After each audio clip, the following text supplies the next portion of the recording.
ಬಿಜೆಪಿಯ ಗ್ರಾಮ ಸ್ವರಾಜ್ ಕಾರ್ಯಕ್ರಮಕ್ಕೆ ಆನಂದ್ ಸಿಂಗ್ ಮತ್ತು ಲಕ್ಷ್ಮಣ್ ಸವದಿ ಅವರು ಬಳ್ಳಾರಿಗೆ ಆಗಮಿಸಿದ್ದರು.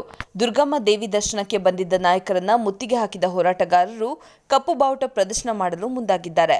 ಬಳ್ಳಾರಿ ವಿಭಜಿಸಿ ವಿಜಯನಗರ ಜಿಲ್ಲೆ ರಚನೆ ವಿಚಾರವಾಗಿ ಬಳ್ಳಾರಿಯಲ್ಲಿ ಪ್ರತಿಭಟನೆಯ ಕಾವು ಹೆಚ್ಚಾಗಿದ್ದು, ತಮ್ಮ ವೈಯಕ್ತಿಕ ಹಿತಾಸಕ್ತಿಗೆ ಆನಂದ್ ಸಿಂಗ್ ಜಿಲ್ಲೆಯನ್ನು ವಿಭಜಿಸಿದ್ದಾರೆ ಎಂದು ಹೋರಾಟಗಾರರು ಆರೋಪಿಸುತ್ತಿದ್ದಾರೆ. ಇನ್ನು ಮುಂಜಾಗ್ರತಾ ಕ್ರಮವಾಗಿ ಪೊಲೀಸರು ಬಿಗಿ ಭದ್ರತೆ ಒದಗಿಸಿದ್ದು, ಮುತ್ತಿಗೆ ಯತ್ನದ ಹಿನ್ನೆಲೆ ಕೆಲ ಹೋರಾಟಗಾರರನ್ನ ಬಂಧಿಸಲಾಗಿದೆ.